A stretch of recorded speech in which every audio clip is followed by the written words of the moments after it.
Good morning, everybody, and welcome to our webinar today. We have a distinguished panelists here, and I hope you're all excited to be joining this webinar, which is simply titled Effective Ways to Manage Data Protection and Privacy Risk Within the Organization. As usual, we have an interesting lineup of speakers within our panelists as well, and obviously we hope that this will create the usual exciting activity and stimulate a lot of discussion as part of this. My name is Joe Dede, but just before I go through, I'd just like to give you a quick thanks to our sponsors on this occasion: Privacy Solved, Data Privacy Manager, the Nigerian Stock Exchange, and of course our good selves, DataWorks Analytics. Like I said, my name is Joe Dede. I probably don't need to introduce myself too much, but I'm the incumbent CTO of DataWorks Analytics and have been with this company from the outset. And of course, taking you through our journey, our compliance journey, as we engage with clients and attendees on our webinars alike. And yeah, we'll continue striving and growing forward as we always do. Our panelists today, very pleased to have with us Wayne Cleghorn, who is the Chief Executive Officer and Practice Director at Privacy Solved. Privacy Solved is a multidisciplinary team based in the UK that provides data protection, global privacy, as well as e-privacy and compliance and cybersecurity to a host of clients, both locally in the UK and globally. They primarily help companies and organizations to establish and develop their privacy and e-security offerings. Part of Wayne's role as a Chief Executive Officer is primarily to be involved in international data governance. He's also a consultant and lawyer at My Business Council and has been involved in a number of high-profile roles during his course. He has advised 3 UK secretaries State of Health on governance and data protection, privacy, confidentiality, as well as information governance and issues in the 12 billion national program for IT as the national at a national level. He's also advised and led GDPR projects in international banks, fintech, and extra. And more recently, he's been asked to set up the famous Brexit data protection service for national government and has advised on cybersecurity impacts of COVID-19.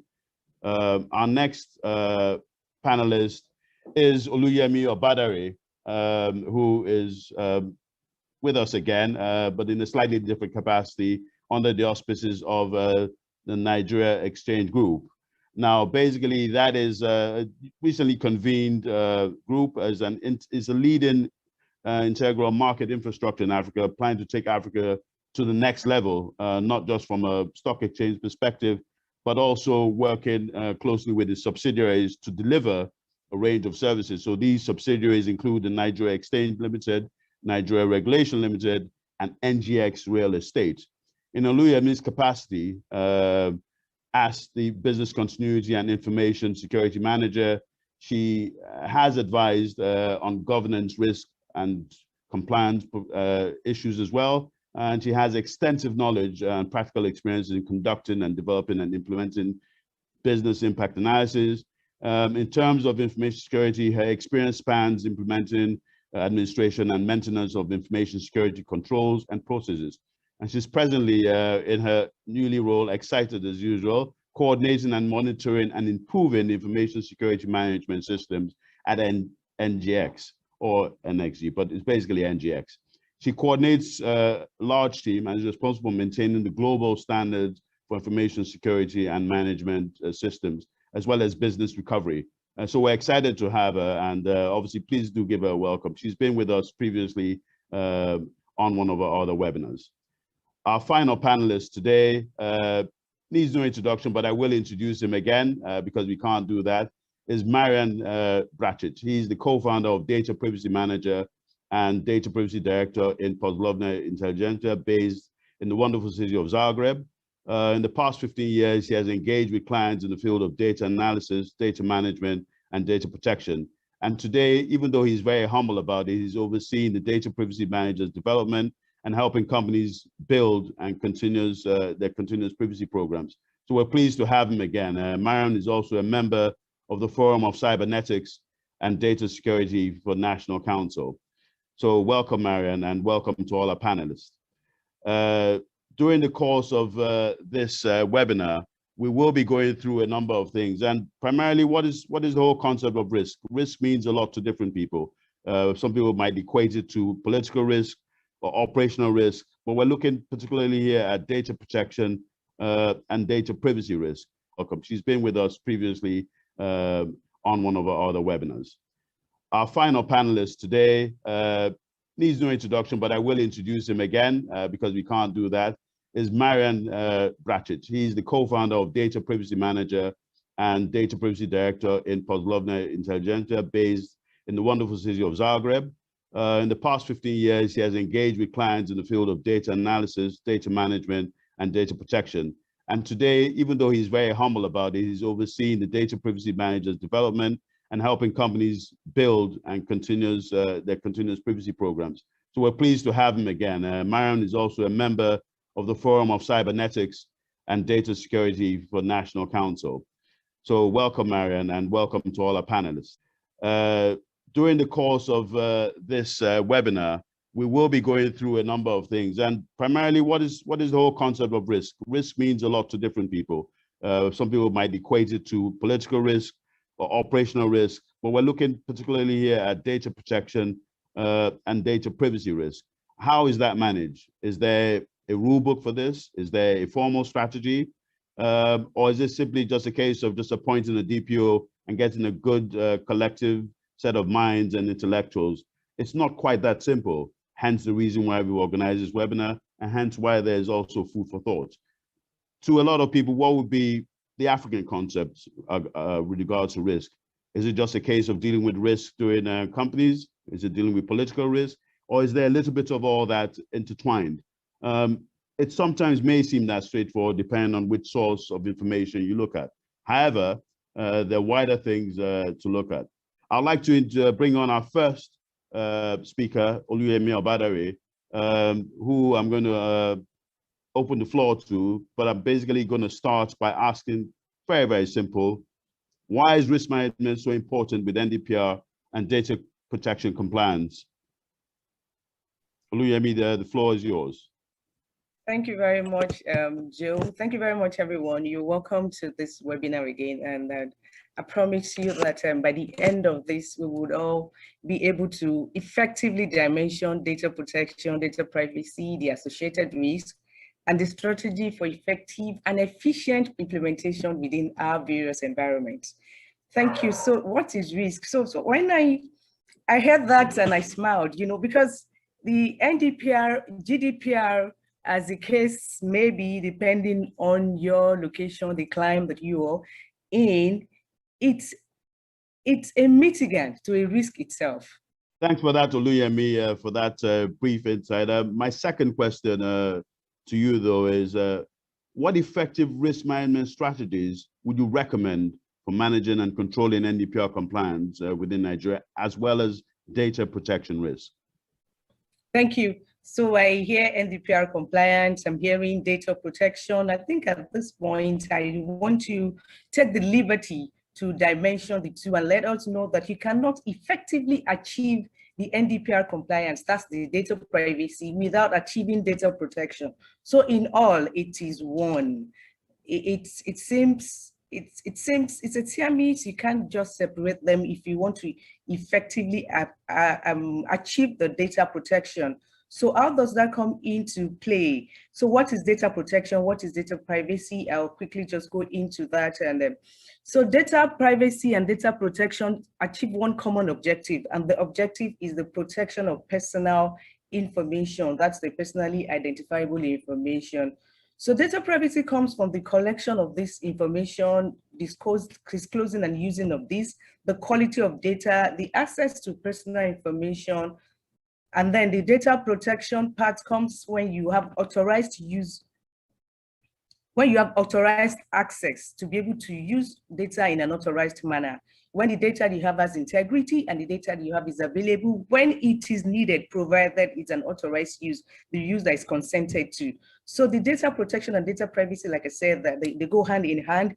You can achieve data protection without data privacy. That's the information security bit of data privacy. But the data privacy says that I only make my information available to whom I want it to be available to, and I have a right to keep what I want to keep. So it says that you can have data protection, but you may not have data privacy because you don't in the first instance have what you shouldn't have about me. So I'm trying to say that data protection and data privacy must be implemented together to be able to meet the requirements of Ndpr and GDPR.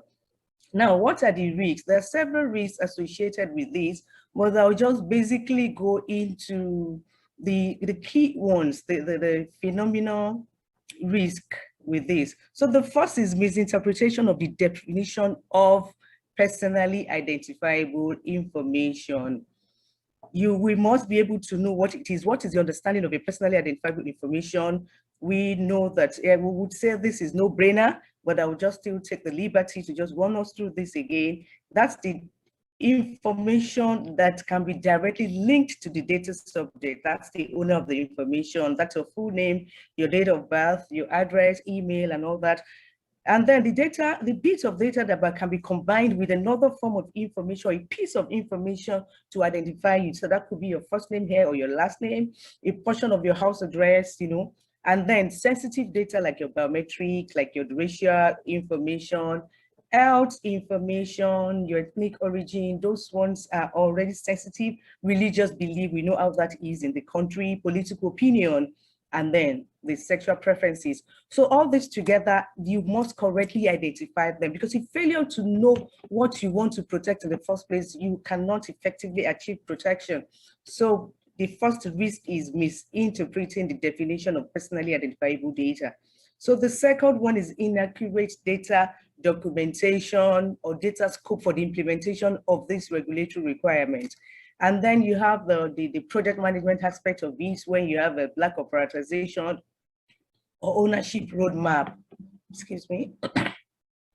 Then you have the unrealistic timelines for implementation in a rush, just because we want to meet the requirements or we want to meet the deadline as imposed by the data controller. That's the NIDA in the case of Nigeria, because you want to do this because it's not your practice. It's something that you just want to tick, check the box, tick it and say, okay, we've done it, we've met the requirements, let's move on. But if it is something that's a day-to-day operations within the environment, you wouldn't have to rush.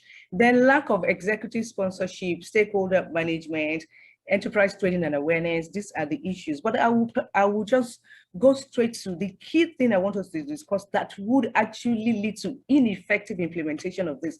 That is the data impact assessment. The data impact assessment is very key.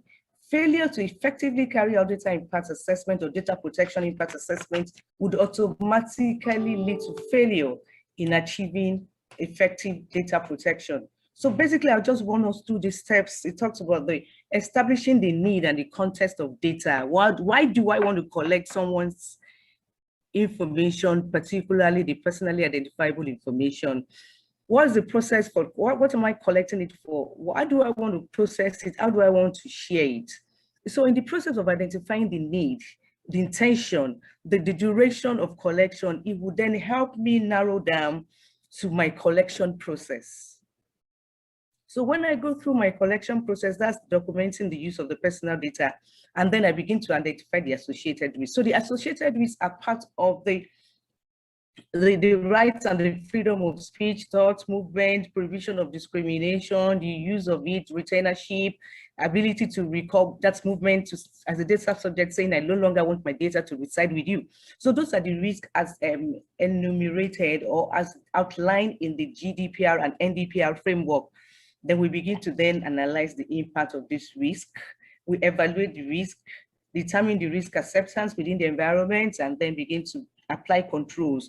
So in the process of applying control, we achieve data protection. So all along, we were talking about data privacy. Who has it? Who should not have it? What are my rights? Do I even have a right to give you? When you're collecting it, am I aware? Is it unauthorized collection? Do I know that at the point of logging into your website, you have cookies there, you have information? So that's why you consent, and the banner has to be there. And that's why you go to any new page now, you see that consent to, you must agree to the data privacy, you know. So you don't go to evaluation. So this what I talk about is that this is when you then have the governance structure. What is the governance and the data ownership within an environment? That's when you have built your policies, you have your standards and the framework, your privacy notice, like I said, the cookies for transparency at the point of collecting data in any environment. So further down, then you begin to put your technology infrastructure in place. Those are the strategies, particularly, like I said, you must be able to achieve, you must be able to put your technology infrastructure and ensure that it serves. That's the only way you can achieve effective data privacy, because part of it is that you say data subject rights, that's security, you must demonstrate compliance, the right to be informed, that's the demonstrating compliance about legal and the contractual aspect of it. So you put some security apparatus in place, your data loss protection, your intrusion detection, so that someone doesn't have unauthorized access. The same thing goes for the right of access, the right of rectification of data. You put your network segregation in place. So in an environment, you see that you have classified data, you have public data, you have internal data. So from your network segmentation, your critical information assets within the enterprise must reside there. So this gives you a layered approach, and then it helps you ensure that unnecessary access from an intruder or outside is being mitigated. Then you have the encryption mechanism, the tokenization, you have the malware protection, then the routine check from the penetration test and the patch management. You have the monitoring devices you put in place for internal monitoring and action taking for incident management. And then you talk about your data resilience, the business continuity and disaster recovery aspect to be able to recover in an organization. And then you talk of your data breach and incident management, like I mentioned earlier. And most importantly, culture, training, and awareness. I mentioned that when people see the timelines, is when you have an unrealistic timeline, is when you don't have this culture, there's no practice. So you want to meet the Ndpr deadline. That's fantastic, Oluyemi. Thank you very much for that deep and insightful answer to that question. I'm sure our panel of attendees will have benefited extensively from that. Thank you very much, and we will come back to you shortly. I would like to hand the floor at this point to Wayne Cleghorn. Wayne, my first question is probably an easy one for you to answer, but I'm sure you'll be able to give us some context.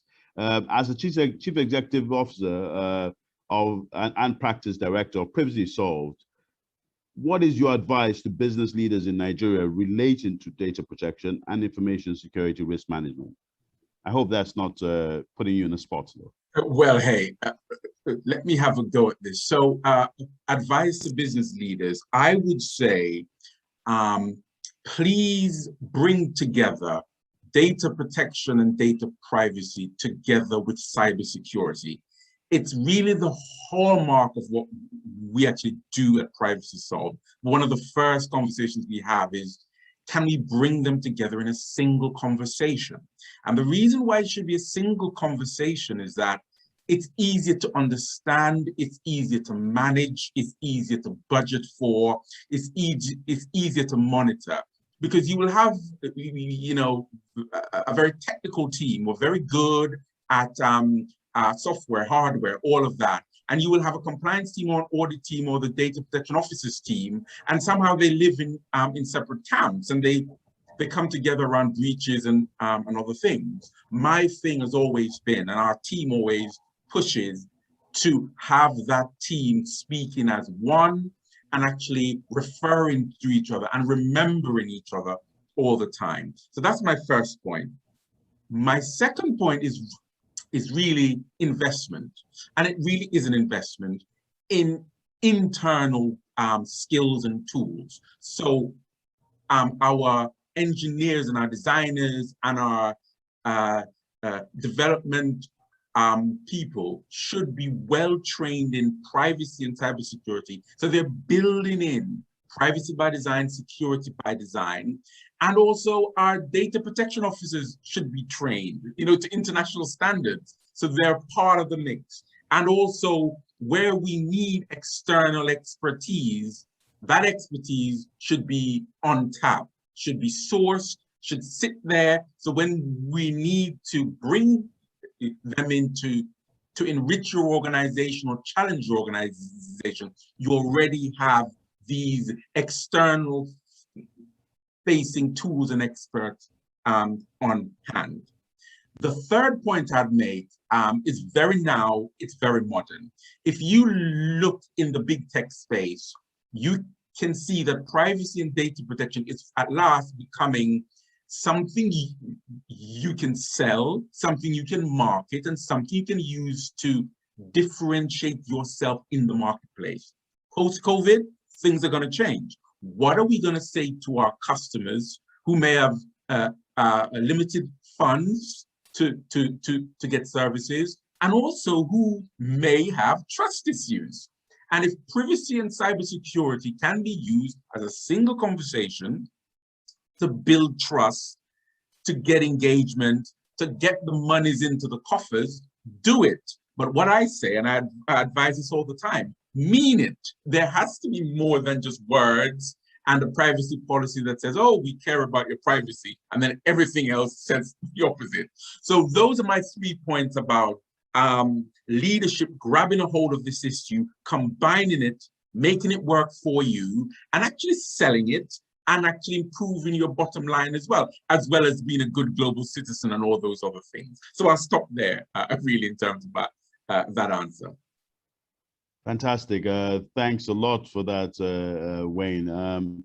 If I may also defer, I guess sometimes these decisions are very difficult to make just at the board level. Hence, of course, it has to drill down through the entire organization. And of course, there is a need for responsibility, of course, to be taken by some of us at that level. But thanks a lot for that insight, and we'll definitely come back to you during the second course of our rounds of questions. I'd like to move at this point in time to Marian Bratchett. Marian, I hope you're there and with us. I'm here. Fantastic. My question to you is probably two-pronged. The first part being, why do you think privacy enhancing tools are more effective for risk and incident management? And the second part being, how can privacy enhancing tools be used to manage obviously sophisticated and maybe less complex Ndpr audit risk, as well as data protection risk and third-party management risk? Thank you. Okay, Joe, thank you for the question. And I have to say that Oluyemi and Wayne, they did a fantastic job at giving me the introduction, so I can be quite short in answering your question. So what we do is we develop a privacy management software. And we had previous webinars where we talked about different topics like records of processing activities and third-party management and consent management and so on. And as Oluyemi mentioned, and Wayne as well, data protection is made out of both security and privacy. But if you just focus on privacy, for example, there is a lot of different problems or topics or challenges that need to be solved. When you are talking about a lot of manual work, when you are talking about a lot of data, you need to automate things. The benefits of centralization or digitalization of information and having collaboration through the tool, like when Wayne mentioned, when they work with their customers, they try to make them talk as one team and work as one team. So we provide tools for that kind of thing. So collaboration, automation, and centralization, digitalization, let's call it that way. And when we talk specifically about risks and risk assessments and incident management as well, this is just some of the challenges that need to be tackled. And when you have a platform that allows you collaboration, that allows management to have an overview of the risks and the severity and the impact of the risks. When they have a team that is taking care of that, that is collaborating through the platform, when you have one view of everything and notifications. And if you think about software in general, why you would use software to solve specific issues, it is not like in our case when we talk about privacy, it's not like we have on one side GDPR or Ndpr consultants and lawyers, and on the other side software. No, they work hand in hand, and software is here to make you perform less manual tasks, make you faster and more efficient, give you one central place for all documents, all information. It's good for audits, it's good when you have a rotation in the company. So people do leave companies sometimes, and it's difficult when you don't have everything centralized and in one place. And most of all, I think when we speak about cloud software equals expert systems and expert knowledge. And in a way, everything we learn from our customers, we try to build into the system so that it is easier for our new customers to make their life less difficult when doing both risk management and incident management in the scope of data protection. Thanks a lot for that, Marian. Thank you very much. And we move on now to our next to our panelists back again. So we've got Oluyemi back on. I'd like to start by asking you this question. How did you effectively manage the closure of risk identified during the Ndpr audit carried out by your organization? And second question is, what kind of advice would you offer a DPO in preparation for a breach? Thank you. Thank you. Okay, so let me go to the practical way in which we handle the Ndpr compliance within the exchange group, the then Nigerian Stock Exchange. But the beauty of it is that we have done the second year reassessments again. So this is become part of the system. So it's a process that keeps improving. Okay, so what I basically would say here is that no man is an island. So Ndpr regulation, you see, when we talk about the data, inflow and outflow of data, inbound, so it's not even one part of the organization that takes data. So that means that there must be an effective stakeholder engagement. Every part of the organization, and I saw in the poll, every part of the organization, everyone must know that. So that's where the awareness part comes into play. You know, when there's no law, there's no crime, there's no offense.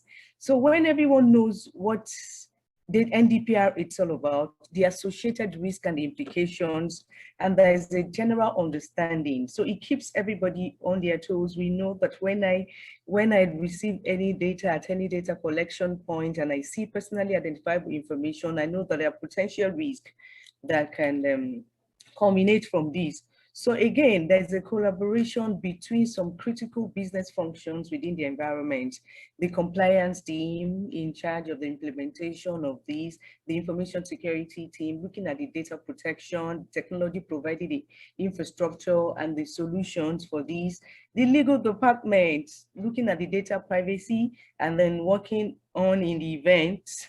And so every part of the organization form a team looking at all these, working together, ensuring the implementation, and then the executive support is key, is very, very key. So those were things we put together as an organization. And like I said, it's a process that's improving. We not only just define this process, we're at the level that the process is managing and the business understands. So that's it in a nutshell, in actual practical terms. The stakeholder engagement is very key, the understanding within the environment, the support, the executive support. So those are what we have going. Then how does a DPO handle data breach? Okay, so in the event of a breach, I would start again by saying that, yes, we know that risk cannot be totally eradicated.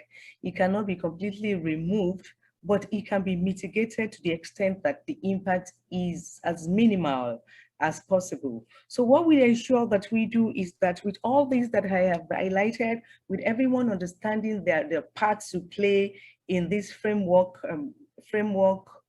regulatory compliance, and then we ensure that the technology space, we have taken care, we're putting some protective mechanism in place. That's the policies, the processes, the procedure, the trainings, the intrusion detection, intrusion prevention, the network segregation and all that, the legal team working with every other part of the organization, ensuring how to ensure the data privacy, putting this clause in contractual agreements, and even carrying out enterprise awareness and brown bag sessions.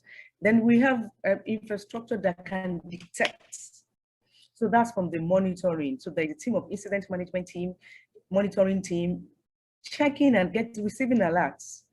So let us know if there's a breach, or there's a scan, there's a perimeter scan, even network scan, penetrations, even vulnerability in terms of our malwares, antivirus. Those ones are already, those controls are in place. And the event that anything happens, there is a defined incident management protocols that would be invoked. So those are the processes and the protocols that has been lined up to ensure that in the event that it is missed at protection, it will be detected.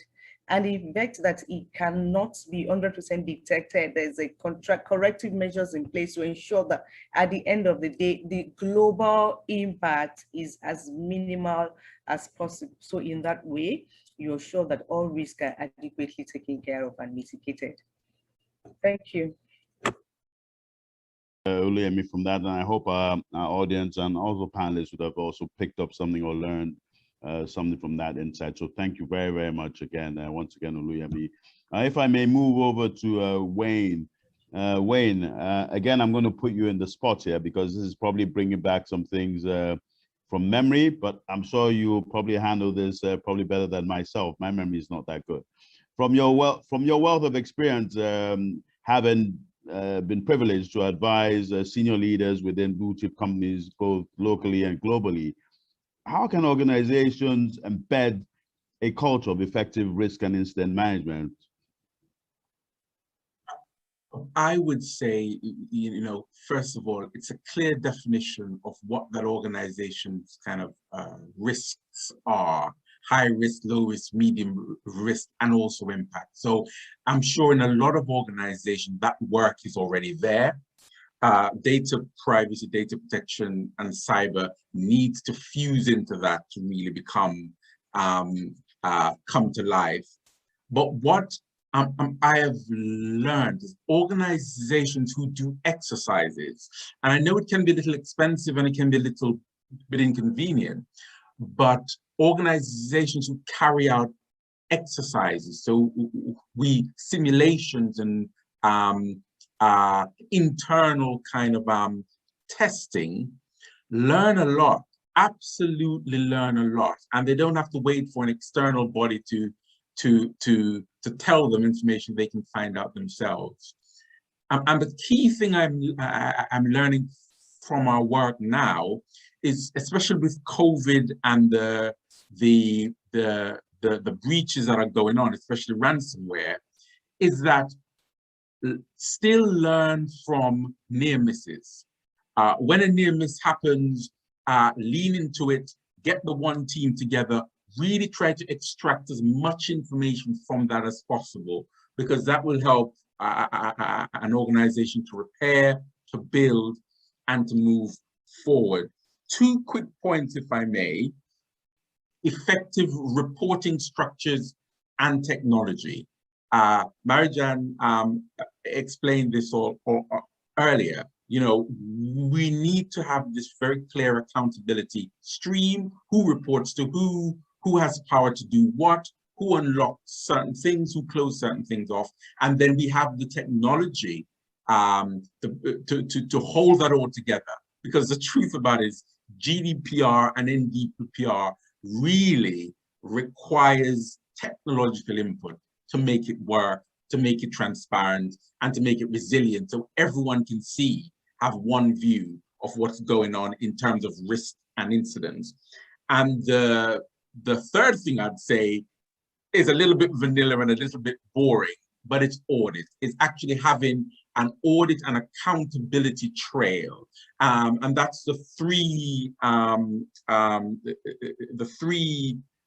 levels of kind of risk and accountability, and making sure that there's a third party who's independent, who gives us feedback about how our systems are working and how risks are being identified, discovered, managed, and mitigated. So those are the things I've learned, but we are learning really from our work.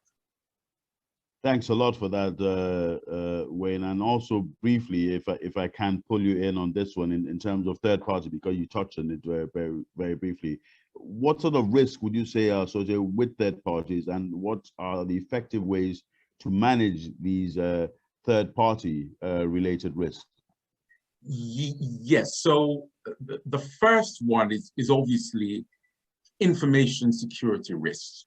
And the typical example is we have contracts with a load of service providers who say, oh yes, we are ISO 7001, 762 compliant. But actually, that was an assessment done, a certification done years ago. It's never really updated. And the reality of how that person in your supply chain operates on a day-to-day is not in line with what you necessarily expect, and actually may have worn down over time. So the whole idea of making sure that an information security schedule in a contract, an agreement, an arrangement actually is fit for purpose, complies with Ndpr, has the relevant checks and balances, and actually there is a check-in and an accountability. So that's one way of basically making sure that third-party risks are managed. The second thing are legal risks. And these lessons come from GDPR, and I'm sure Ndpr as well. Organizations are always trying to offload their risks. And for example, let's say you're a data processor or a data administrator, the phrase used in Ndpr, you will find, and check out for this, your lawyers need to be very sensitive, and your contract managers need to be very careful about looking at an update in a contract that tries to basically offload their risk to you or put unlimited liability for GDPR and Ndpr issues. That is a problem, and that can hit your bottom line. So those legal risks about offloading liability and pushing things on other organizations that historically didn't have them, because of future compliance and fear, have to be checked. So in summary, I would say information security risks and legal risks need to be tracked and identified and managed. And obviously the legal team and the compliance team and the technology team and the procurement team as well. The procurement team, those managers who put contracts in place, manage contracts, they also need to be brought into the loop. And we all, as I keep saying, need to speak as one and track those through. I hope that's a bit of a long answer, but I hope that's helpful.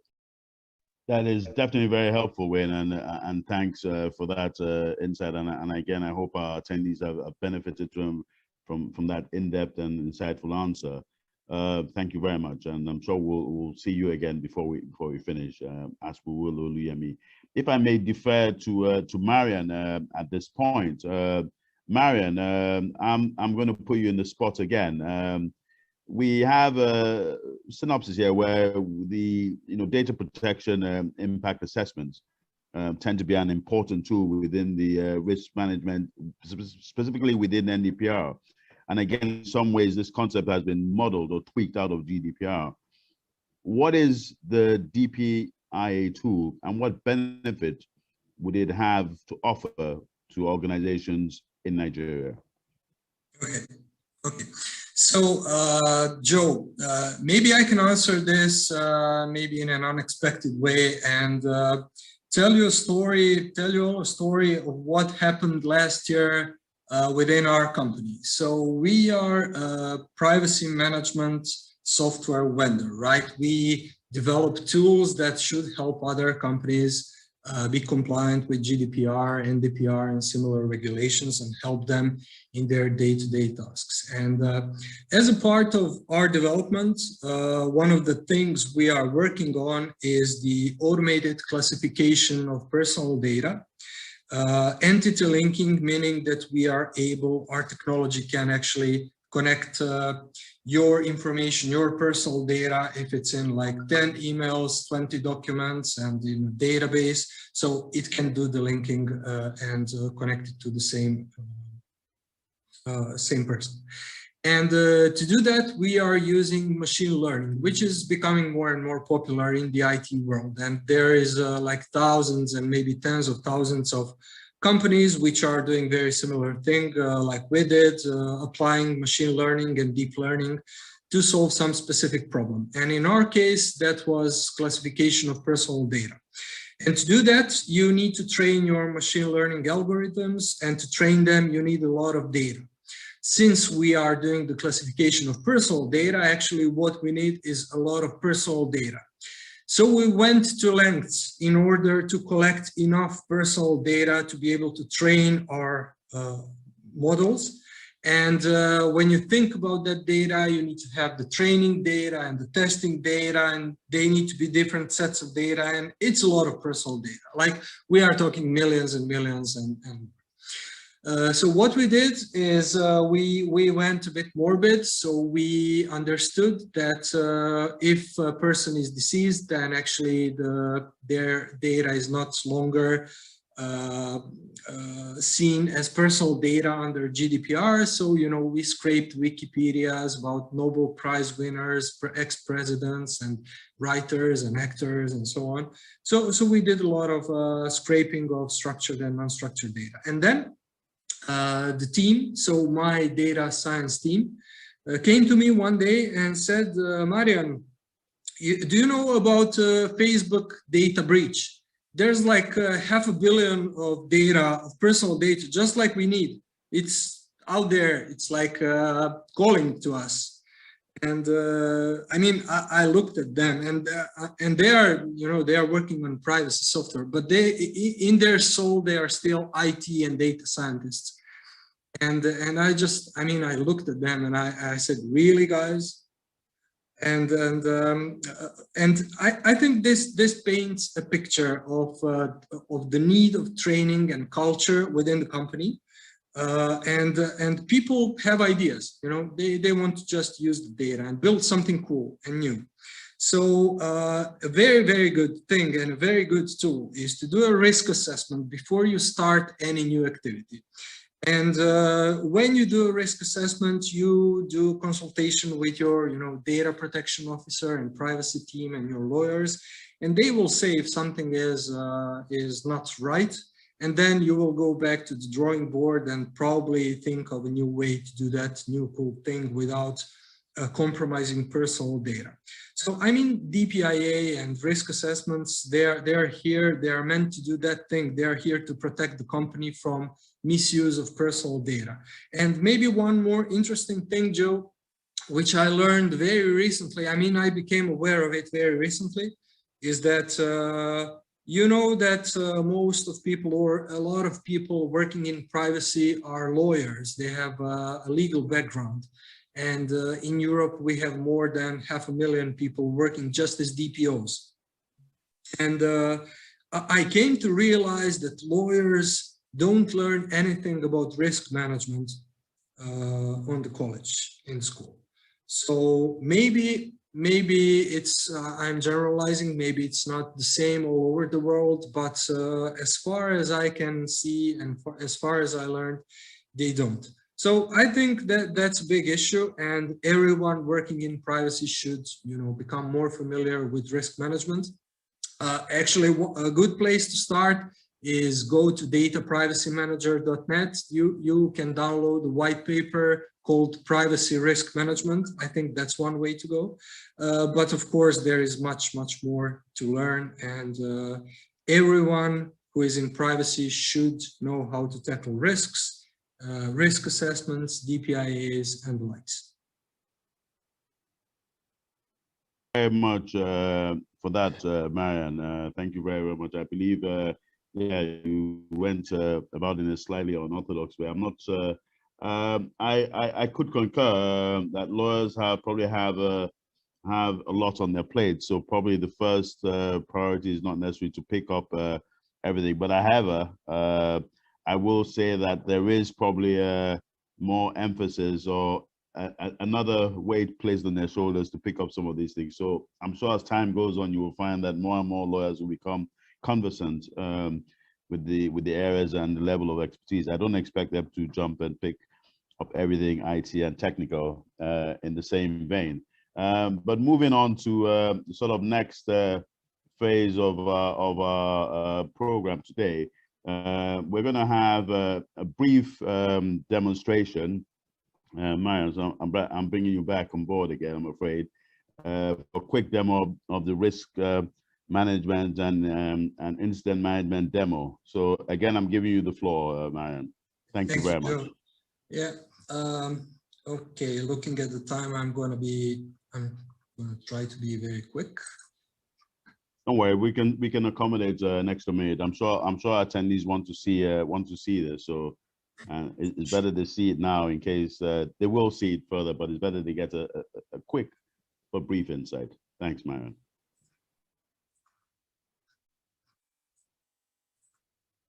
Okay, I think you can see my screen. I believe we can, Marian, yes. I hope everybody can.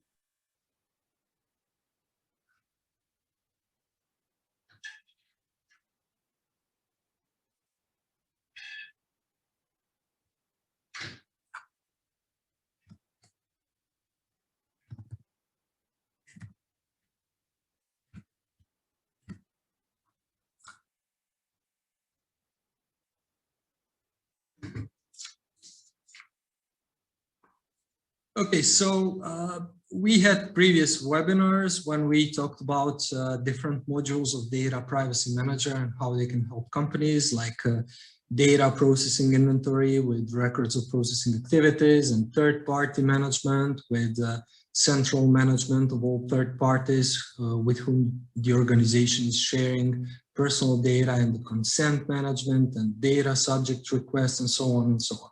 So one of the things which I will show is the risk register, where we have a central representation of all the risks which were raised along the way as a part of the privacy management program. And we can see that in this case, we have a couple of them. Some of them are high risk score. And actually for each of the risks, we can check more information, and in this case, this is a potential risk of a data breach due to low level of user access monitoring on a website database. We had some issues there. We can see that this risk is high because of the combination of the likelihood and impact. And we can see who is the risk owner. As I mentioned before, this is a collaboration tool. So, I mean, there is a lot of users using our platform, and on average, I would say there is somewhere between 30 and 100 users within a company, within an enterprise company using Data Privacy Manager. And okay, and we can see also the proposed responses, and in this case, it's migration of webshop database to a centrally managed database. And actually, when we look at the risks, the risk methodology and the risk matrix can be customized for each company, because you, Joe, previously mentioned that privacy risk, this is not the same thing as financial or operational risks. However, companies do have their standards around risk matrices, for example, so they can customize, you know, the impact levels and the likelihoods with the description of it, and then the risk score levels. They can also change the look and feel of the risk matrix. And then when they are done, you know, it can be 5 times 5 or maybe 6 times 6. 5 times 5 is like a normal. And then they can also adjust risk score. So we won't be doing that at this point, since we already have some risks identified. Maybe one interesting thing about the risks is the source of the risks. So what we can see here in the risk register is like the central representation of all the risks raised, which are probably the result of a risk assessment like a DPIA. And we can see the source of the risk. So in this case, we have the source type processing activity, and this is the market activities and communications. And for example, if we go back to the context of the processing activities, we can see, for example, for the marketing,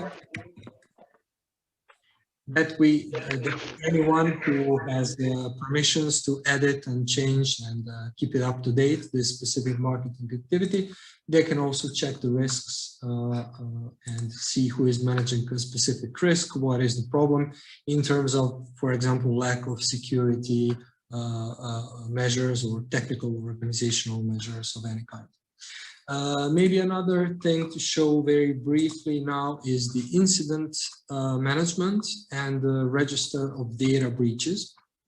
And very similarly to risk register, we have the collaboration and the central view of all these things in one place.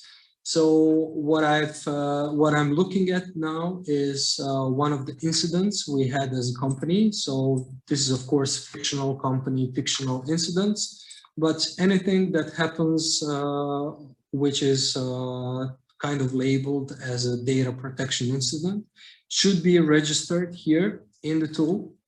So we can see this is the loss of user data. We can see the impact. This is medium impact. Maybe it would make more sense to check on some of the major impacts. So we can see here we have a newsletter breach where newsletter was sent to wrong email addresses. This is very common. It's still a breach, right? And the incident type is misdirected email. There is different incident types, of course, that can happen. There was the need to inform data subjects. We can again see who is the owner of this specific incident. We can see that this was finished or resolved. The affected systems were the social media platform and the newsletter platform. And the affected data types in this case were the name and surname and email address, like different domains that were different data, personal data that was leaked in this incident. So this is very easy to use. I mean, the power of this is in the collaboration and different users being able to collaborate on these things, but also in having everything in one place. With, of course, what we have on the platform is the record level security. So not all users who can log into the platform can actually see everything. There is also history for all of the entities, all of the data in the platform. And I think it's very important to note that we do think about security, and we have built in very, very robust security mechanisms, both for authentication and authorization to the platform, but also for the record level security in each module. So for example, both in risk and incident and data processing, inventory and consent management, it's not like that every user to the platform can see everything. It's more like the user with the right permissions can see the right data. Okay, Joe, I hope this was informative enough. I can see that we have exceeded our time. Thank you very, very much. It was, Marianne, and I'm sure a lot of our attendees will be encouraged and moved to at least, you know, take out part of our offering, as well as, you know, get a trial. If I may, at this point in time, I would like to move to our Q&A session. The question is, looking at various regulations, how can enterprise navigate through, for example, data retention requirements by Ndpr?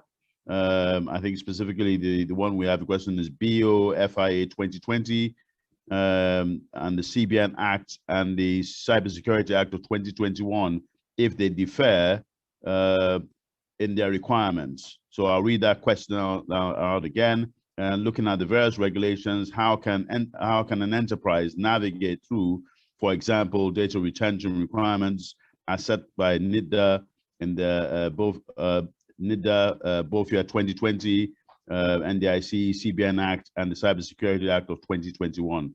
So either Olayemi or Wayne, if you could offer an answer to that. I'll ladies first, so I'll open that to Olayemi in the first instance. So for me, talking to the question, looking at the question directly, it says data retention by Ndpr, the BOFIA, the Bank and Other Financial Institutions Act, NDIC, CBN, cybersecurity.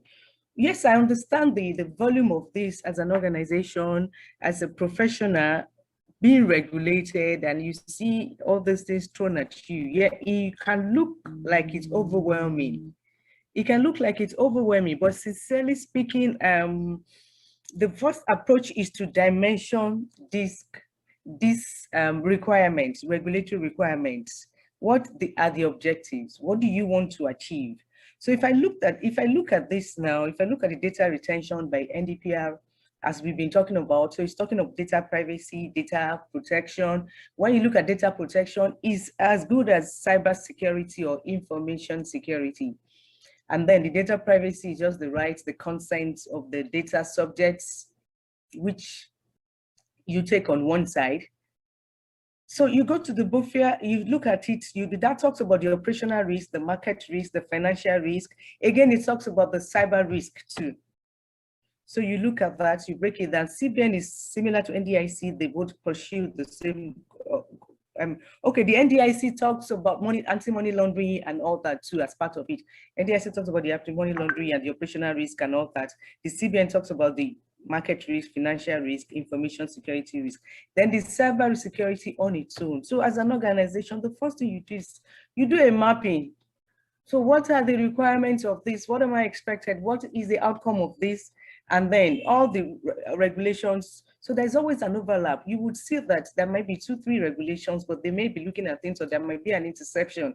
For instance, when you look at the ISO 27001 for information security management, and then you look at the NIST for cybersecurity management, if you do an overlap, you see that they may come with the same acronyms or comes with the same framework. This one will say plan, do, check. This one will say protect, detect, mitigate, respond.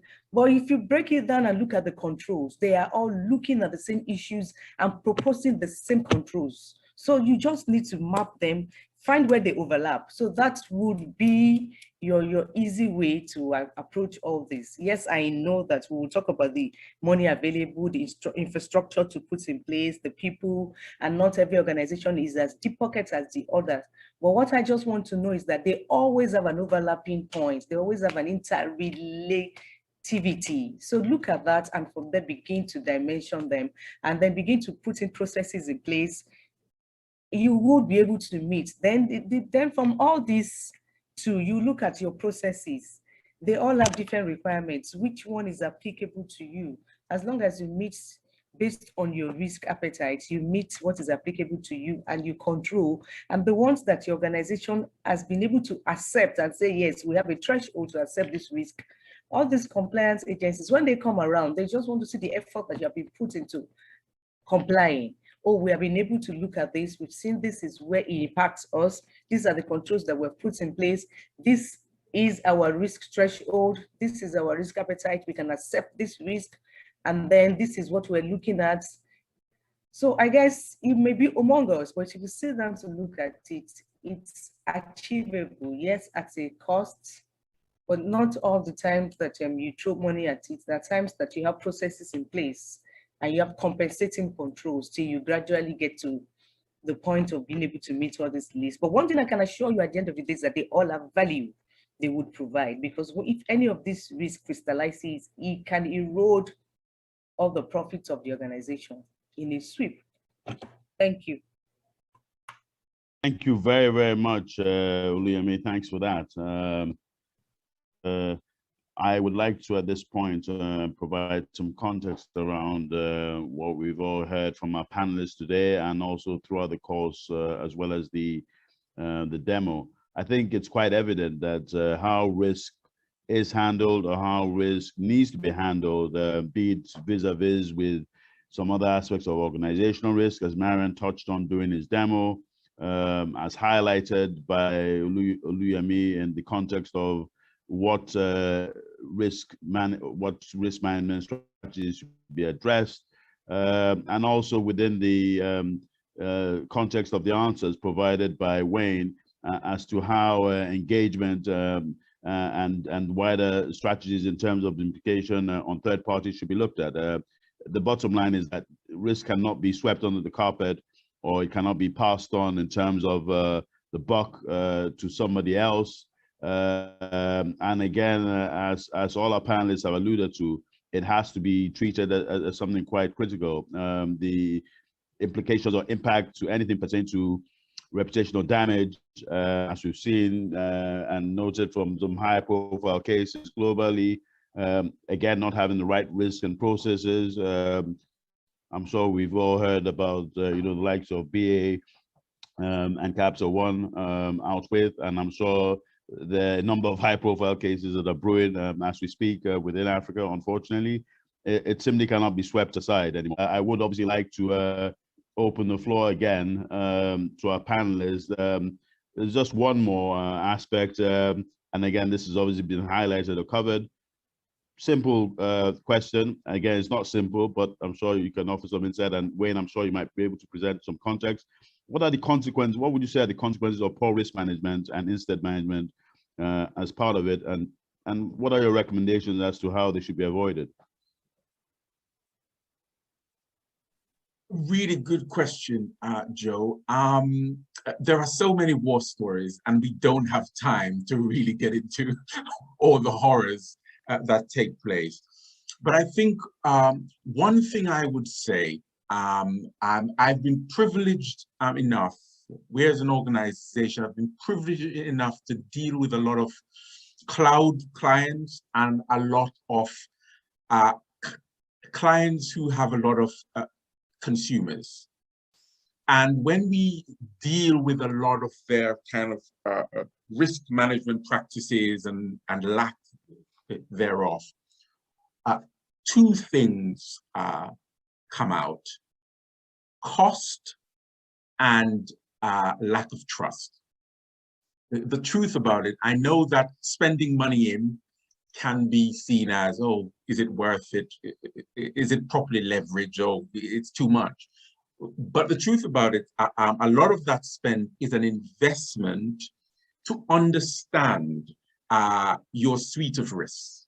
And therefore, it's a leveraging across. And what you don't want is to be surprised into a situation where you're trying to patch a leaky supply chain with sub processes and sub processes, and all of these kind of technology, information security risks are being pushed down the line, and then it's very hard to manage because you have to pay for the IT forensics. You have to get the lawyers in. If there's a breach, you've got to do all of that work. So cost is very much a real issue to think about.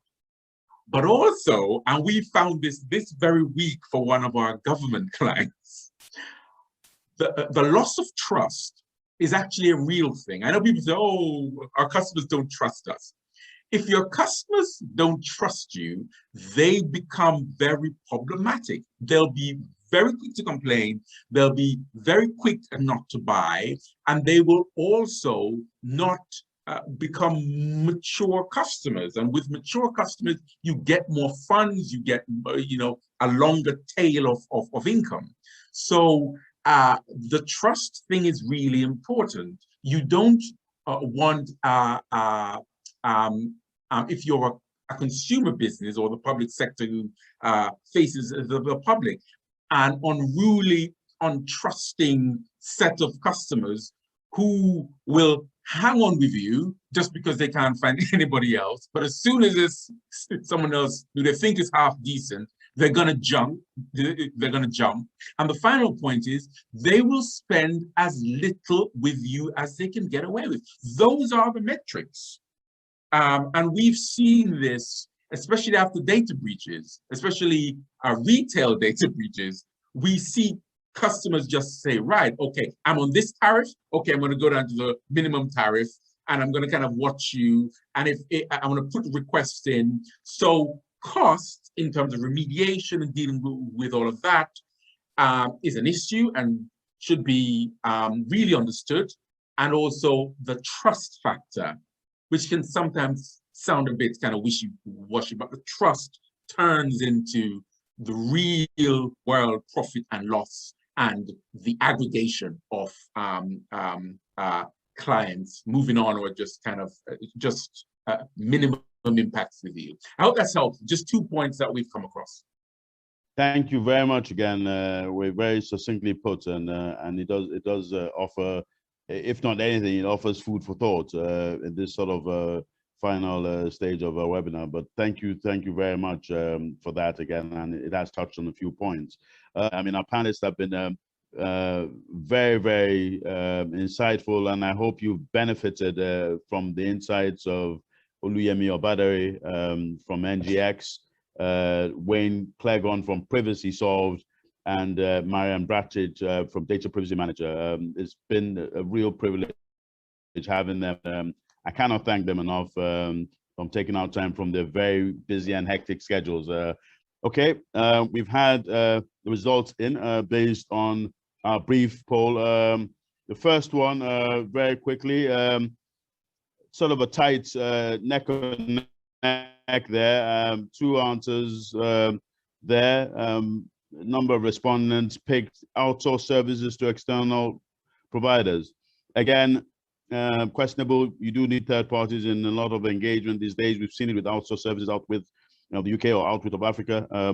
Impact of cyber attacks. We've seen a huge spate of attacks. I think I read somewhere that they were well in excess. I don't know if the figure was right, maybe too many zeros, in excess of 190,000 assets between March 2020, when there was sort of a lockdown official in some countries, and present day. Inadequate staff awareness and training. Again, this has come up quite consistently in a number of our polls. So I'll say pretty much all of them have some kind of impact. It's very hard to pick 2. There's probably more than 2. Second one, our respondents basically responded true to the fact that they believe that risk management, data privacy risk management, is someone else's responsibility. That shouldn't be the case, but here we are. The third question being, what are the most common NDPR compliance risk? Again, most of our respondents came back with there's no compliance process or practice in place. That is of concern. Please do reach out to us at DataWorks Analytics, depend on your geographical location. Definitely Privacy Solved, or if you want professional insights, by all means reach out to Olayemi as well, or DPM. And again, the final one, does an organization use tools like NDPR audits and assessments? Again, the answer, a concern is no. Again, please reach out to us to provide you some guidance and information on that in terms of support. Thank you very, very much for attending this webinar, and we look forward to having you back again. And thanks to our attendees again Thank you very much. And I hope you've enjoyed this webinar. And please keep an eye out for any recording or deliverables as a consequence of this. Thank you very much. And have a great day. Thank you.